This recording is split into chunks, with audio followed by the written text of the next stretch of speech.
All right, guys, I want to make a quick video because I'm experiencing a little bit of issues with shifting.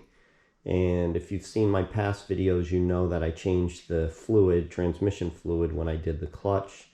And I also replaced the shifter in this car recently. And just to be clear, the problems that I'm seeing are not related to the shifter or the shift action.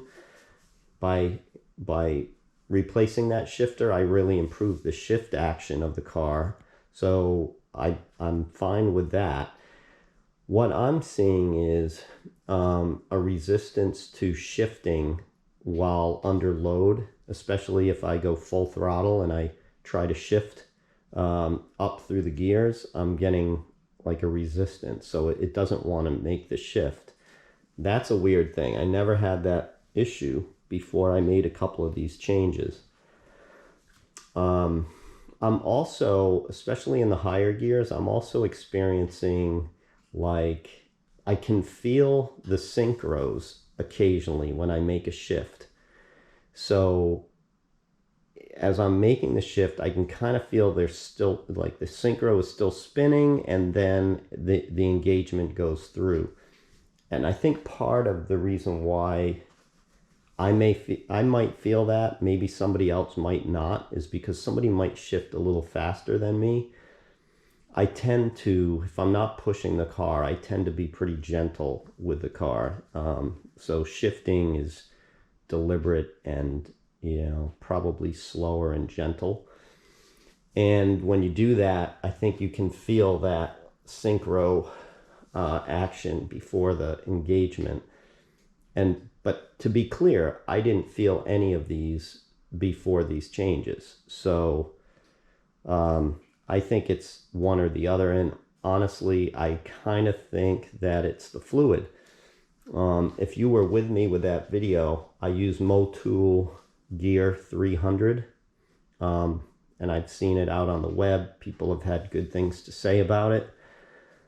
But doing a little bit more digging and looking at my issue, it seems like it gets resolved with going to the OEM fluid.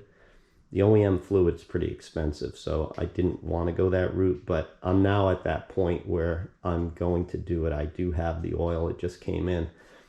But let me just tell you what I've done, just to lead me to where I'm at now. I did go in the car and I removed the console and I put the locking mechanism on the shifter. I released the cables and reinstalled the cables. So if you want to see how to do that, that's in the video when I replaced the shifter earlier this year. So that whole procedure is there.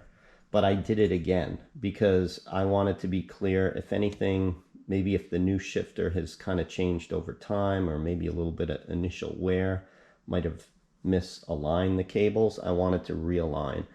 So I went back in and I did that. There might be a tiny bit of a difference, but the issue is still there. I mean, it's not like it's gone away. So my next move is I'm going to lift the car in the air. I'm going to look at the cables where they come into the transmission, make sure nothing's changed there. But I kind of think that the fluid is going to be the issue, hopefully to get me back to where I was. So anyway, I'll bring the camera along and I'm going to keep you posted, because I feel if you guys have made this change to Motul, if that's the difference, or any other fluid, at least you'll get a first-hand account of going from a third-party fluid back to the OEM recommended fluid, and let's see if it makes any difference. So anyway, I'll have the camera with me and let's start that.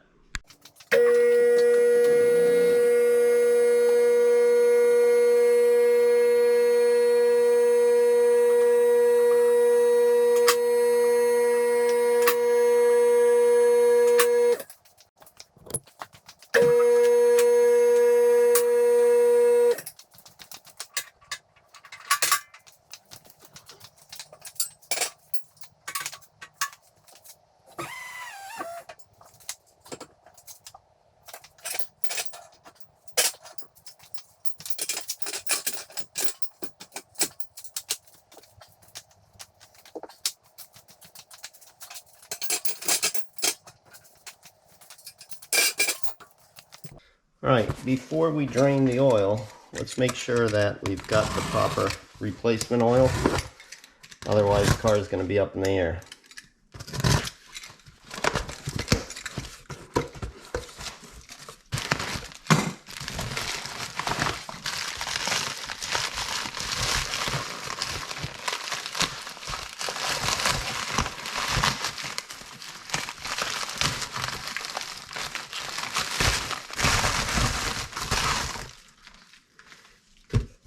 All right, so this is the OEM oil, PTX 7590. All right, so we've got our 3 liters. Just a reminder, this is that lock for the shifter, which I told you I did just realign the cables and had to use this lock. So this came with the replacement shifter, so I want to make sure that I keep this just in case in the future if I want to do that again. Okay, hopefully you can see this. Here's the drain nut. It's 10mm hex.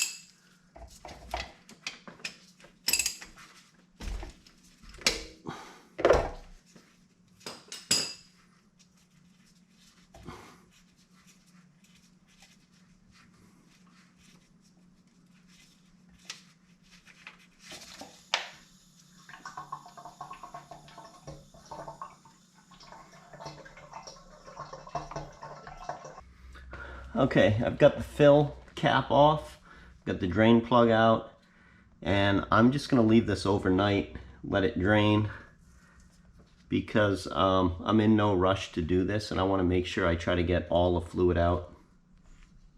Alright, so while that's draining, I'm going to get this set up to help me fill the transmission fluid tomorrow. So when I knew I was going to do this and I ordered the fluid, I was thinking I don't have a good way of pushing that fluid into the fill. So I was on Amazon, I was looking at some of those siphon pumps, you know, the syringe type that you can push fluids. And then I was thinking, you know, I have this power bleeder. This is what I've used for bleeding brakes and the clutch. If you saw that on the clutch replacement video, I used it to bleed the clutch. And I thought, why can't I use this to push the fluid? So just for kicks, I Googled, or, you know, went to YouTube, typed in real quick. Sure enough, there was a video of somebody that converted this to use for transmission fluid. So it just goes to show, you gotta love YouTube. You know, there's so much stuff out there. It gives us free info. So anyway, he had a parts list. It was easy to buy the, you know, I didn't have to figure out what fittings and this and that. It was just very easy. So here's what I'm doing. All right, so right now this has got the cap for the top of the master cylinder, right? This is how it comes. It comes with this 1/4" NPT fitting. I'm gonna remove it here. I'm gonna put a barbed fitting here. I've got my own hose, which I'll cut a small piece. I'm going to go to this. Then I've got 2 more fittings that'll go on each side of this. And then another piece of hose that goes out, and that'll go to the transmission fill tube, you know, the fill access. And what I'll do is I'll put pressure in the system and then just use this valve to open and close to get the flow into the transmission. So I think it'll be slick and easy. I don't have to buy anything other than the parts, which these were cheap. They were at my local hardware store. The only downside really is that I've got to remove the DOT4 fluid in here, and I've got to clean it out thoroughly. You know, I've got like some alcohol and some what else? I've got some stuff that I can clean this out with. So anyhow, I'm going to do that now. I'll assemble this. You'll see it when we get to the point where we fill the transmission. All right, so we're back. This is the next day, and this is gravity drained for hours and hours. So I'm going to put the drain bolt back up, and we're going to fill it with the new fluid.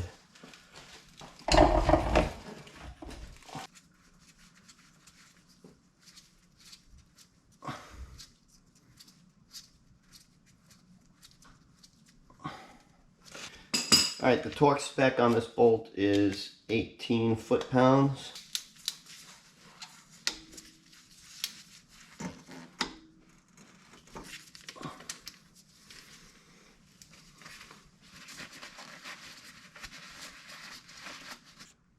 Alright, so one of my concerns is I don't want the hose to fall out while it's filling, right? And I kind of need two hands on the valve to open and close it. So if I move the bottom of the hose, I don't want anything to be pulling on this. So if you see the way I routed the hose, it kind of gets pinched between this pipe and the frame. So it's kind of like a strain relief, and that way I can have two hands on the valve and just watch the fill. So let's give that a shot. I'm going to make sure this camera angle is okay. Okay, I'm ready to go here. I've got 2 liters of the PTX fluid inside the power bleeder. I'm going to have to add the last one. It just won't fit. Doesn't have the capacity. And I've got this thing pumped up to about 20 psi. And let's open the valve here.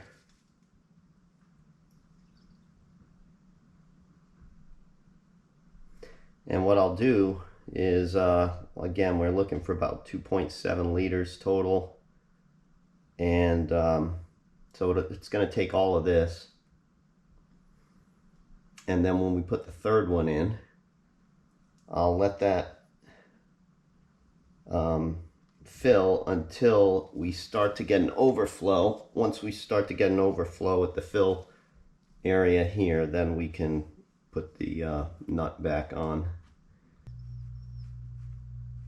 Yeah, I'm starting to get a steady flow out of the fill here. So let's see.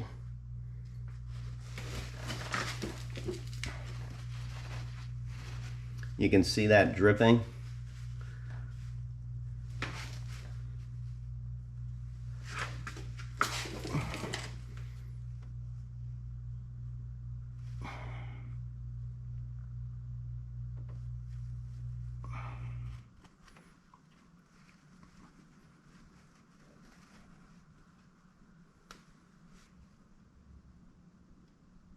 So I'm waiting for the drips to slow down because I don't want to have too much fluid in the transmission. The car is up in the air, but it's probably not quite level. If anything, the rear of the car is down a little bit more, which means there may be a little bit more fluid in to reach that spillover point. So I may as well let it get really slow, almost to the point where it stops before I put the fill cap in. Let's get this hose out of here.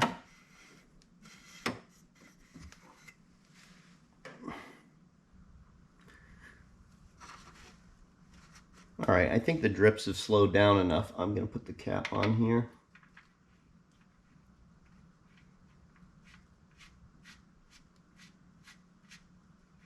And this thing's also 10 millimeter and torqued to 18 foot-pounds.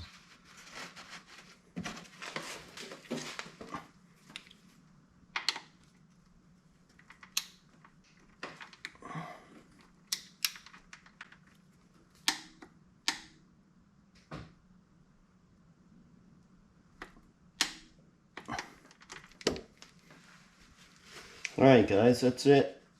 Let's pick it back up in a minute. Alright guys, I just got back from a quick little drive. Probably spent about a half hour. Toward the end I started running through the gears. Every run just seemed better and better. That resistance now under load just seems gone. So had to be the oil. I put the camera up on the windscreen and let's see if it can capture a couple runs through the gears, okay?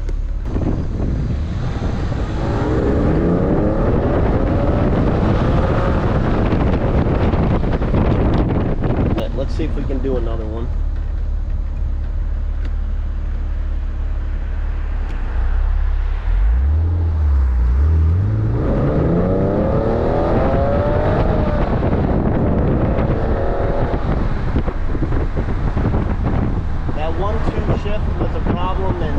and third as well. And it seems like it's holding on now.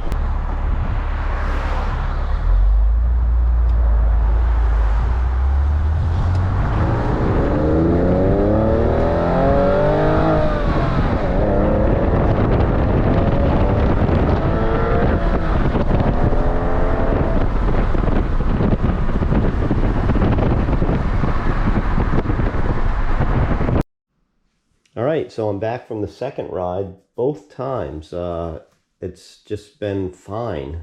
Shifting under acceleration, hard acceleration, has been no problem. It's back to the way it was. It's strange to me because I can't imagine the Motul oil made that much of a difference. But all I know is that my car is back to the way it was. It's strange. And I've lived with this for a few months. And it seems to have gotten worse in the last couple months. Maybe the hot weather, I don't really know. I do know a lot of people use that gear oil online and they don't really have an issue with it. So, but whatever. I mean, for me, the OEM oil brought it back to the way it was, and this is the way I want it. And I'm happy that I was able to resolve that. So hopefully this video helps people. If you have any issues with shifting, we talked about check the shift cables at the shifter, check them at the transmission, and you saw what happened with the gear oil. Okay, hope this helps.